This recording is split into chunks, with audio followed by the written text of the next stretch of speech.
Okay, I have a list of some of my favorite albums of all time. These are like albums that I enjoy whenever I put them on. I enjoy them, and I remember, listening to them when I was a kid, or just kind of when I was, a teen, or early 20s or whatever. And I just kind of enjoy them.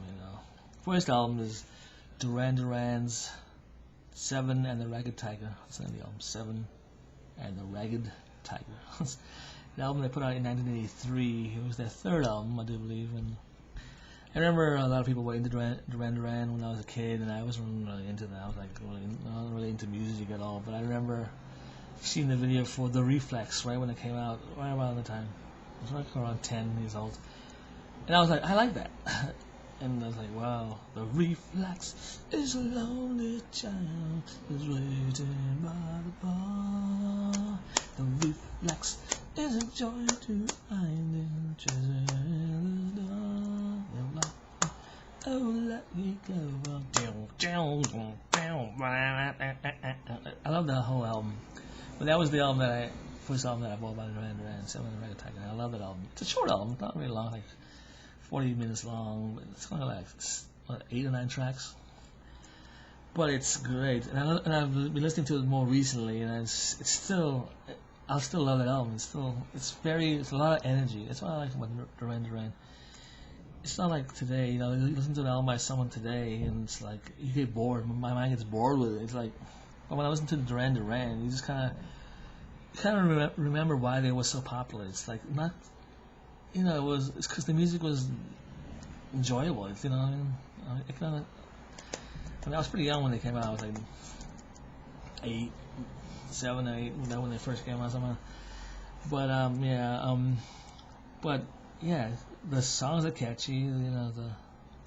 It's a lot of energy in them. You listen to the Duran Duran song, it keeps your mind busy. And I was listening to Cinnamon and the Ragged Tiger the other day, and I was like, yeah. I used to listen to it on my headphones a lot when I was a kid. It's a very well mixed album, and of course Duran Duran was kind of known for its more synth, than the guitar kind of stuff. The guitar was kind of the second fiddle, but there's more synth, But they were like a great band. I mean, even their rhythm section with John Taylor on bass and then the drums and then Nick Rhodes on keyboard. It's very like unique. Musicality, but they're a very good band. It's not like anything sloppy. They play like very. I remember John Taylor and Andy Taylor, their guitarists. They went on to form the Power Station. That's another great band. That's very underrated. But they had that very unique sound. But they were that mid-80s sound that was like. And it's very good, very like unique kind of rhythms. It was kind of like this mix of stuff. I don't know, but they were like very like unique. They kind of mixed so many different types of sounds, and they're like very very good band. I think Duran Duran is. A lot of people kind of is against them because they don't have a lot of guitar, heavy guitar. But but Seven and the Ragged Tiger is like a great band. I mean, great album.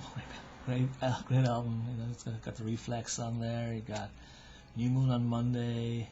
You got Union of the Snake, Shadows on Your Side, I Take the Dice, The Seventh Stranger, Cracks in the Pavement. Well, these songs. There's not a lot of songs on there, but they're all kind of like, And I was. I don't know, they don't have the lyrics printed on the thing, I don't remember, but I was like following along with the lyrics, and they're very good lyrics. Like they're really good lyricists. There was a lot of interesting lyrics, but people don't tend to like remember the good lyrics. I know, because I was reading what critics were saying about the album, and they were like, well, it's just, the songs are kind of like don't make sense, and then not as good as Rio, and I'm like, well, it's still a good album. Well, Rio is a very good album too, but like. Yeah, so because a lot of times when you listen to Duran Duran, you can't always tell what everything is singing. But when you actually look up the lyrics and what he's singing, it's like really decent lyrics. You know what I mean? Like New Moon on Monday. I never, it was always like New Moon on Monday. I used to think it was saying you move 5 days through the night. I stay in the cold. He's saying I light a torch and wave it for the new moon on Monday. A new fire danced through the night. I stayed the cold day with a lonely satellite. It's actually pretty cool. And then in the video, they're like waving torches. New moon on Monday, a new fire danced through the night.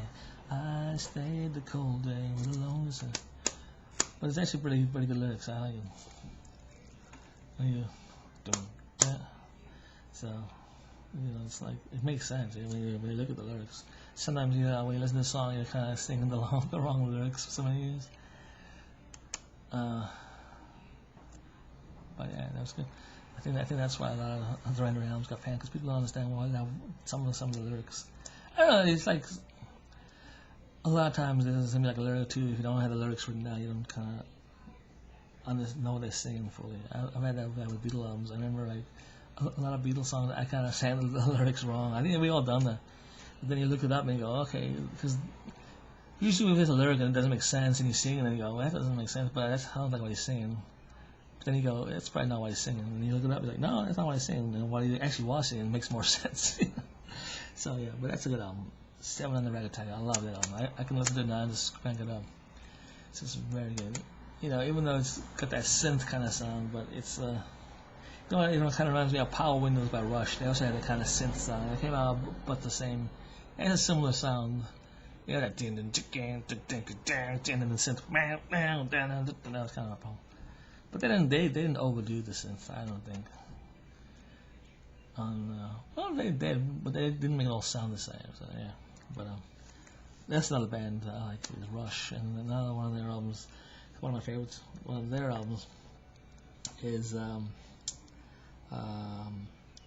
Moving Pictures is probably my favorite album by Rush. That's a perfect album. I can listen to it now. That's one of my favorites. But they have an album called Power Windows, which was from the mid '80s, and that's a pretty good album too. But it's very synth kind of driven, a very '80s kind of sound album. But every song is very, very, very catchy on Power Windows. It's a very underrated album. But that, because people always go, well, after Moving Pictures, Permanent Waves is probably the best, or 2112, or Signals. But yeah, Power Windows, I remember getting that when I first started listening to Rush, and I still had that CD somewhere of it that I bought, and it's a great album. So yeah, Power Windows by Rush is another good one. So Moving Pictures, and then probably Power Windows. Power Windows is one of those albums that I don't know if people actually mention that as one of their best, as Rush's best, but I think it's a great album. But then of course, there's so many albums. Billy Joel's Glass Houses I love, AC/DC's Dirty Deeds Done Too Cheap, The King's album, The Village Green Preservation Society, Pretzel Logic by Steely Dan, Fragile by Yes, Rumors by Fleetwood Mac, Tragic Kingdom by No Doubt, Melancholy in the Infinite Sadness by Smashing Pumpkins, Yield by Pearl Jam, Purple by Stone Temple Pilots, War Child by Jethro Tull, This Year's Model by Elvis Costello, London Calling by The Clash, Memory Almost Full by Paul McCartney, The White Album by The Beatles,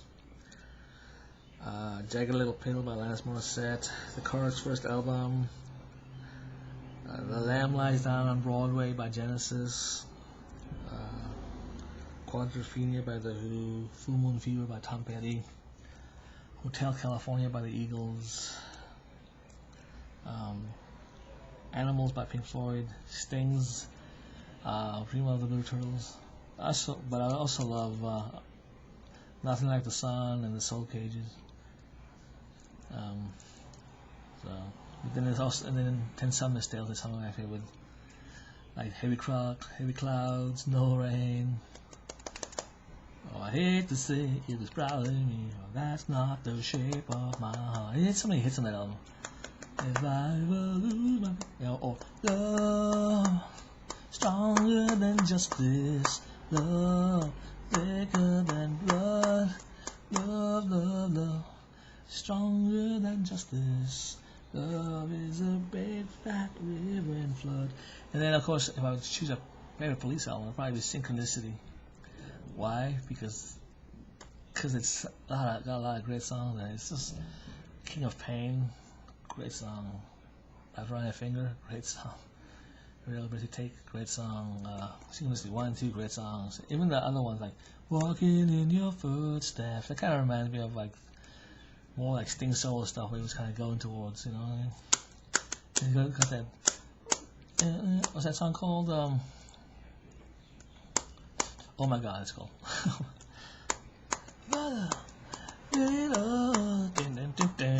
It's got like Bay Tripper riff on. And that's a good song. The only song I don't like on Synchronicity, because I like Miss Krodenko, that's a good song, but I don't like Mother. But every other song is good. Maria Man Amos is great. You know, Tina Sahara is great, but it's a great album. Except from that, the album didn't have Mother on there. Is that my mother on the phone? Is that mother? Some people will be like, "Oh, that's my favorite song. That's so crazy. I love it." I don't know. I don't know. I think it's. I don't know. Maybe it should have been a B-side. I don't know. And then put some other song on there instead. Yeah. So yeah. But every other song on Synchronicity is great. I love it. So, because usually when I listen to Mother, it's like on that album, it's like, oh, I gotta go through this song. Oh, Lord. Well, yeah, that's a good song. And then Chicago 17 by Chicago. That's the album with Along Comes a Woman and Stay the Night and Your Inspiration and what's that? The one I covered. I can't remember the name. The song called Prima Donna is pretty good too. It's like a less known song. But what's that song? Hard Habit to Break. That's it. Of course, Can't Slow Down by Lionel Richie. Can't Slow Down. That's my favorite Lionel Richie ever song, which is Running with the Night. I was like, Penny lover, don't you walk on by, don't. And of course, All Night Long. And then what else is on that? And it's got Stuck on You. Well, I'm on my way. I think I heard like Kenny Rogers doing that song. I think I heard that. Stuck on You. It doesn't sound like a Lionel song. It sounds more like a country song. But yeah, but then ABBA. I love ABBA. ABBA was a big one of the kids in Africa. And my favorite, I mean, it's hard to choose like one favorite ABBA album, but I'm gonna just go with Voulez-Vous because every song on Voulez-Vous I love. You know, it's very good. Voulez-Vous. It's also got Angel Eyes. Just look at his. I can't. How to go? One look and you're hypnotized. And it's got what is it on there? Oh yeah. As good as new, my love for you, and keeping that way is my intention. It's very disco sounding album, but I think it's the best album. And next to Arrival. Arrival is another good ABBA album, which is perfect. A perfect ABBA album. That's an album. That's the album with Dancing Queen and are you sure you wanna hear more? I'm getting up and gonna get you married. That's me. Yeah. Arrival. That's another ABBA album. And of course, Boy, which is U2's first album. I love that album because it's not like the Edge is trying to be the Edge on it. He's just trying to find his sound, and so it doesn't sound so U2-ish. You know, like later on, he's always trying to sound like the Edge, which kind of makes it kind of like redundant. But that first album, it just sounds like U2 being something new and fresh. I love it. Of course, All Things Must Pass is George Harrison's first solo album, and it's a great album. It's a long double album, but every song is good. One thing I don't like about it is that production, that wall of sound production. I'm just not into that production, that Phil Spector sound. It's just too much reverb. I don't know. I've just never been into a lot of reverb. You know me. I don't even put reverb on my. I don't know, because especially when I'm singing and I hear a little reverb coming back to me, it's just, I don't. It doesn't sound. I want to hear me as I'm coming back, not the reverb making my voice come back. I don't know. It's weird. It's still not. No. I think more kind of close sound and close to that kind of very kind of stuff. But yeah, and then John Lennon's if I had to choose one solo John Lennon album, I would think he made so many great albums. I think his two best though is either gonna be Plastic Ono Band or I think this is his best, which is Walls and Bridges, which has like you don't know what you got, till you lose it. You don't know what you got, till you lose it. Oh, baby, baby, baby, give me one more chance. Look at that cool round. And then it also has going down on low. Got to get down, down on my knees. I got to get down, down on my knees.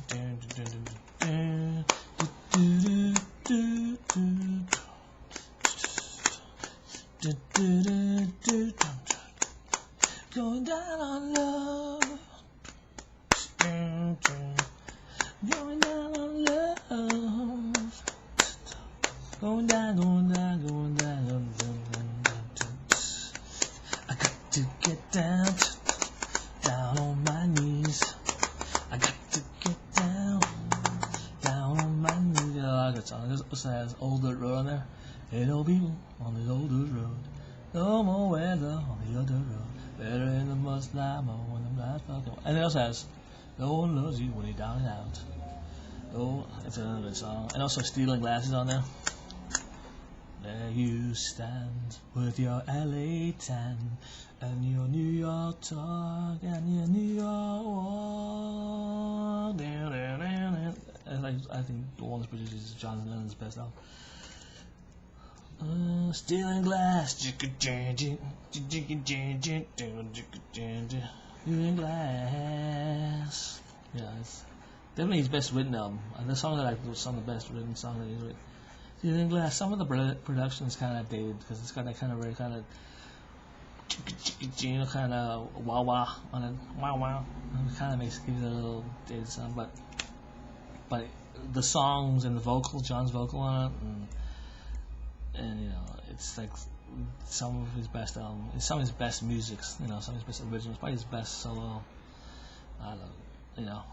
If you, yeah, what you gotta do is you listen to some of the not Stealing Glass, but the Walls and Bridges outtakes, and it's got less of that production and that kind of like wah wah stuff. It's kind of more like just them like rehearsing, and you can the songs shine a little more. I think. Yeah, it's a great album. And nothing wrong with the production. It just sounds great, but it's just. But some of the, you know, it was of the time. Some of the production sound, some of the like that wah wah sound, and you know, the horns. I don't really like a lot of production on top. You know me. I really don't. I like it. I don't like. And John liked a lot of echo too. He liked that Phil Spector. That's why I liked Phil Spector, because I liked a lot of echo-y kind of sound. But I don't know. I like it more kind of. You know, it sounds like you're in the same room kind of stuff, and then in a small room, like recording. That's why I like the sound of. That's the kind of sound I like on my stuff too. That's why I like the acoustic vocals and sounds more. I don't have to put a lot of echo because I don't like it's some big room I'm recording or something. Okay, but that's it. So what else? And Thin Lizzy, Jailbreak. I think that's probably an album. If I were to choose one Thin Lizzy album, but Thin Lizzy is a band you guys should get into because Phil Lynott is one of the best writers in rock and roll. You know, he's like one of those guys when you just listen, you can tell he's a talented songwriter. You know, it's like certain people when you listen to them, the song is always good because they know how to write a song. You know what I mean? And he's one of those guys who know how to write a song. And you know, he doesn't do like Bob Dylan. You always know the song will be good, or Paul. You know, the song will always be good because they know how to write. You know, so you never get disappointed. You know. But Thin Lizzy is like some of the best rock and roll stuff that people aren't really listening to. They should. They're a great Irish band. They really are. So I love them. Yeah. Another great album of this is the one with Waiting for an Alibi. What's the name of the album? The Red Rose. I haven't listened to them so long. I think it's called the Red Rose. Let's see. Thin Lizzy. Rose. Let me see the name of the album. I've been listening to them for a couple of years now, so I forgot the name of the album. Purple Road. Thin Road. Let's see. It's a really, really good album. Black Rose, that's what it's called. Of course. Sorry. It's the ninth album, I think. It's called Black Rose, a rock legend by Thin Lizzy, but it's got every song is great. So I think, yeah, either my favorite. I mean, if I was to pick my favorites, because I mean, listen to either of them, it's just great. But yeah, Black Rose by Thin Lizzy, great album. So if you want to start with Thin Lizzy, start listening to Thin Lizzy, listen to that one, or Jailbreak. That's another good album. So, but Black Rose is my personal favorite Thin Lizzy album. Yeah, it came out. It was released April 13th, 1979. But it's great. Yeah. Do Anything You Want To, Toughest Street in Town, S&M, yeah, Waiting for an Alibi, Sarah, Got to Give It Up, Got Out There with Love, and then of course there's like this little medley in the end called Black Rose, a rock legend. It's got Shenandoah, You Will Go, Lassie Go, Danny Boy, and The Masons Apron. It is good, yeah. Waiting for an Alibi. Yeah. This is the toughest street in town. This is the toughest. Yeah, it's good. So yeah, Thin Lizzy's Black Rose. Good album. Excellent album. Oh, and of course, Peter Gabriel's album So, also. I gotta put that on there. So by Peter Gabriel. That's a great album. As High Flying Birds. Excellent birds. And of course, Hear That Voice Again. And Don't Give Up. And of course, it's got down, just love. I get so lost sometimes. There's by and red rays coming down all over me. Oh, red rain. Yeah, so by Peter Gabriel. Also love his album Melt. Just he didn't really name albums. They all call Peter Gabriel, but they all name after the cover. So his first album was what is his first album? It's with them in the car, so it's called Car. The second album is Scratch, because the thing is scratching the thing. And the third album is called Melt, because the thing where his face is melting. It's called Melt. But Melt is a great album. Melt has one of my favorite Peter Gabriel solo stuff, which is and Through the Wire, which is a great song. I love that riff, that and through the wire.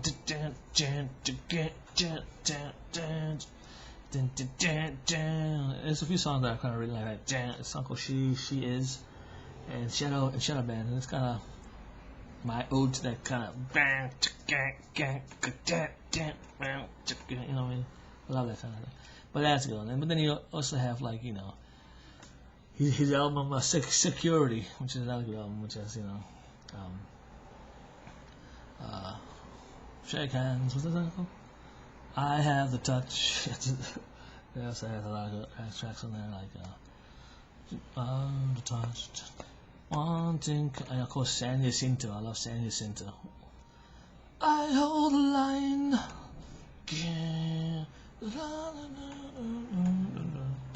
San Jacinto. So yeah, Peter Gabriel. I love Peter Gabriel.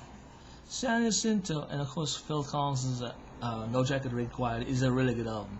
So if you want to get into Phil, No Jacket Required is a really, really good album. Every track on there is very good.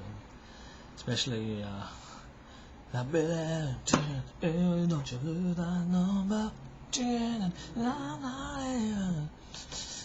not with you. Yeah,